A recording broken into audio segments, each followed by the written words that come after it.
ഈ വേദിയിൽ നേതാക്കന്മാരുടെ നീണ്ട നിരയുണ്ട്. ഏറ്റവും പ്രിയങ്കരനായ KPCC president Sunny Joseph,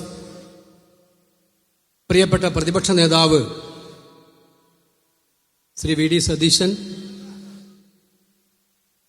Indian union Muslim ലീഗിന്റെ അഖിലേന്ത്യാ ജനറൽ സെക്രട്ടറിയും പാർലമെന്ററി പാർട്ടി പ്രതിപക്ഷ ഉപനേതാവും, അതിലെല്ലാം ഉപരിയായി ഐക്യജനാധിപത്യ മുന്നണി രാഷ്ട്രീയത്തിന്റെ കെട്ടുറപ്പിന്റെ മുന്നിൽ ഏറ്റവും ശക്തിയായ അടിത്തറയായി നിൽക്കുന്ന പ്രിയങ്കരനായ PK കുഞ്ഞാലിക്കുട്ടി സാഹിബ്,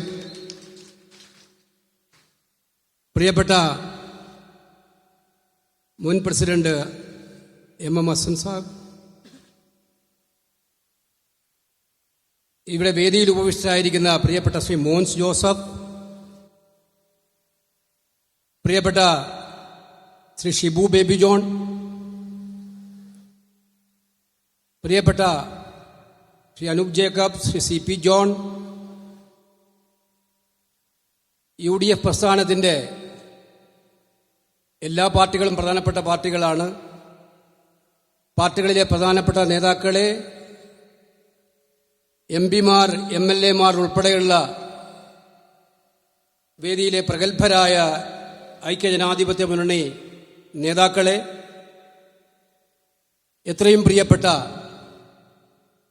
നിലമ്പൂരിന്റെ മണ്ണിലെ ഈ ഒരു അംഗത്തിന് ഐക്യജനാധിപത്യ മുന്നണിക്ക് വേണ്ടി തേരിതെളിക്കാൻ ശക്തരായി മുന്നോട്ട് വന്നിരിക്കുന്ന, അണിനിരക്കാൻ വന്നിരിക്കുന്ന ഏറ്റവും പ്രിയപ്പെട്ട സഹോദരന്മാരെ, സുഹൃത്തുക്കളെ,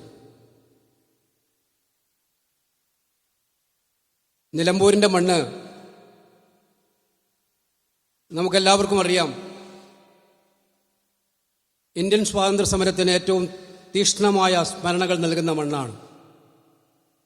ദേശീയ പ്രസ്ഥാനത്തിന് ഏറ്റവും കരുത്തു പകർന്ന മണ്ണാണ് നിലമ്പൂരിന്റെ മണ്ണ്. ഇവിടെ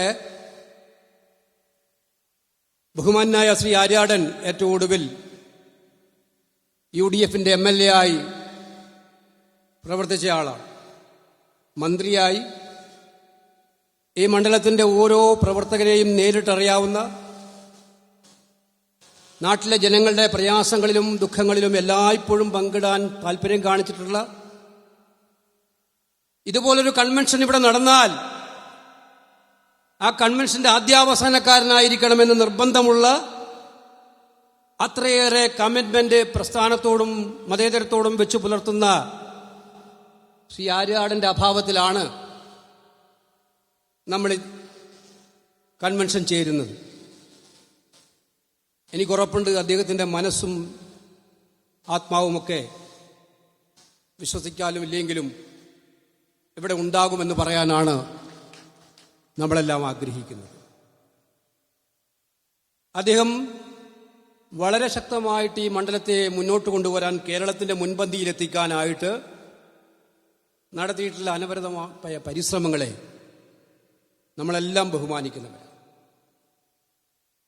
ഈ തെരഞ്ഞെടുപ്പ് ഇവിടെ എന്തുകൊണ്ട് വന്നു എന്നുള്ളതിനെക്കുറിച്ച് ഞാനിവിടെ വിശദീകരിക്കേണ്ട കാര്യമില്ല. ഈ തെരഞ്ഞെടുപ്പ് വന്നതിന് ഒരു കാരണം മാത്രമേ ഉള്ളൂ.